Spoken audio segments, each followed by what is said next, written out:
What's up guys, and welcome back to my YouTube channel, and today I'm going to be talking about JavaScript events. Now what we're going to do is we're going to create a button. So button, and then we can add some text, so click me.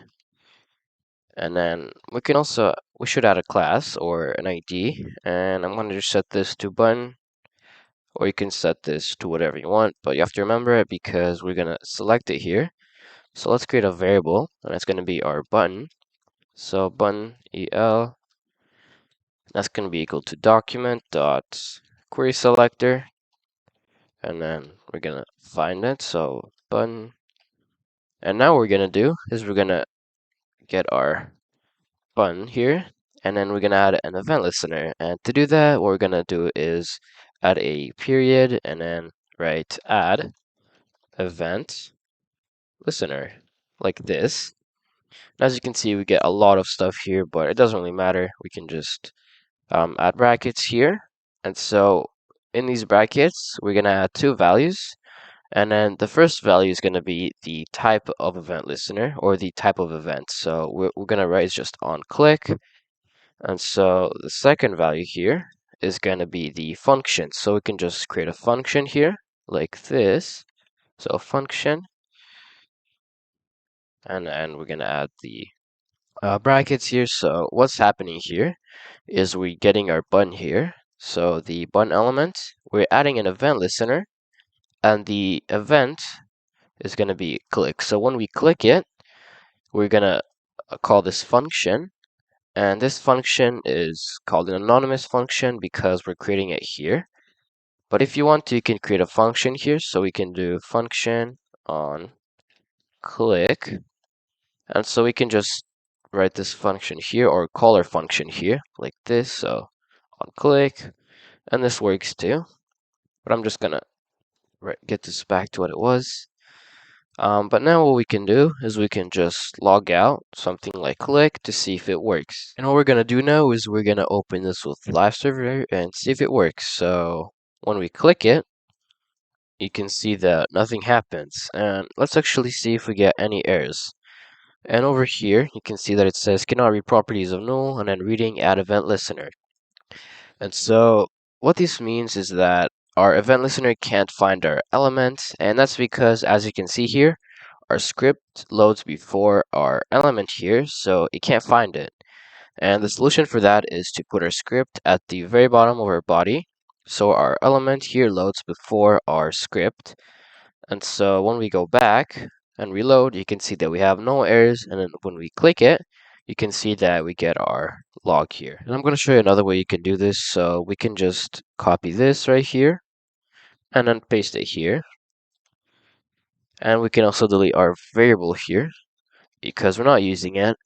And so this is another way you can do this, and it's a lot shorter and simpler. And let's see if it works. So if we click it, you can see that it still works. So you can use this way or the other. And let's do something more interesting than just printing out click every time we click our buttons. So let's go on top of our button, add a paragraph, and we can set the text to 0 for now. Doesn't really matter. Let's add a class so we can find it in our JavaScript file, and let's set this to count element. And so what we're going to do is every time we click our button, we're going to add 1 to our count element. So let's go to our JavaScript file. And first thing we're going to do is we're going to create our count. So it's going to be set to 0. And then under our count, let's create a const, which will be our element. So we can set this to count element. And then let's find it. So document dot query selector. And then the class was named count element. And what we're gonna do now is we're gonna every time we click our button, we're gonna add 1 to our count. So we're gonna write count equals to count plus 1. And then now let's log it out and see if it works. So count. Let's see. So every time we click it, you can see that 1 gets added to our number. And now we can actually make this shorter by just adding 2 pluses after a count, and it's still gonna work. So you can use this way or the other, it doesn't really matter. And what we're gonna do now is we're gonna get our count element and set the text to count. So every time we click our button, we add 1 to our count, and then after we add 1 to our count, we are gonna set the text of our paragraph to the count. So let's see if it works. And so there we go. And also the reason that we don't do this is because you're gonna see that it's gonna be it's gonna be a bit delayed. So that's the reason we put the count, or we set our count to the count plus 1, and then we change the text. And we can also add an event listener to our count element. So we can use event listeners on any elements. So let's actually do that. And let's change this to count element. And every time we click it, so every time we click our text, it should change, and you can see that it works. And if we actually go here, you can see that it's a block element, and so even if we click here, it's still gonna work. And there's another way we can do this, but maybe people prefer this way, and I also do, but let's go over it. So what we're gonna do is go to our button here, right, onClick, and it's kind of like a function. So our value here has to be a function. And let's name it onClick. So you can name it whatever you want. And because it's a function, we have to add brackets here. And what we're doing is every time we click it, we're calling this function, which is called onClick, but we don't have a function which is named that. So we're gonna go to our main.js. We can delete this, and let's create this function. So function onClick like this, and we can just let's write this again. So count plus plus, and then count element dot text content, and that's going to be equal to count. And let's see if it still works. So if we go back here, every time we click it, you can see that it still works perfectly fine. And now let's go over different events. So let's create an H1, and we can set the text to JavaScript event JavaScript events. And so just like we have on click that we used before, there's a lot of different ones. So let's try the on mouse over, and let's call the function JS event, and we have to add brackets, and let's get this function here. So function JS event,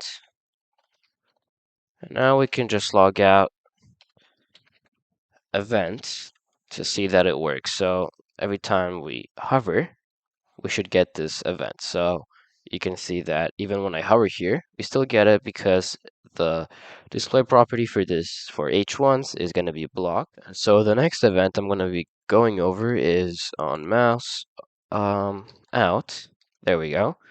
And so the event for this is let's go here. So when I hover our JavaScript here, then our event's not going to trigger, but it only will when I leave the element. So every time you hover, the event doesn't trigger, but it only will trigger when your mouse or cursor leaves the element. So every time our mouse is over this blue line, then it won't trigger, but when it leaves it, it will. And so the opposite of onmouseout would be onmouseenter. So onmouseenter, and you can see that it's the exact same, but the opposite. So when I enter this blue line or or the element, then you can see that the event triggers, but when I leave it, it doesn't. And so that'd be the opposite on mouse or let's see, so on mouse out. So that'd be the opposite of that, and we can also add multiple event listeners. So let's create another function. So function, just do test for now, see if it even works. So let's console out, and then in, and then we call it so test. Whoops, so test.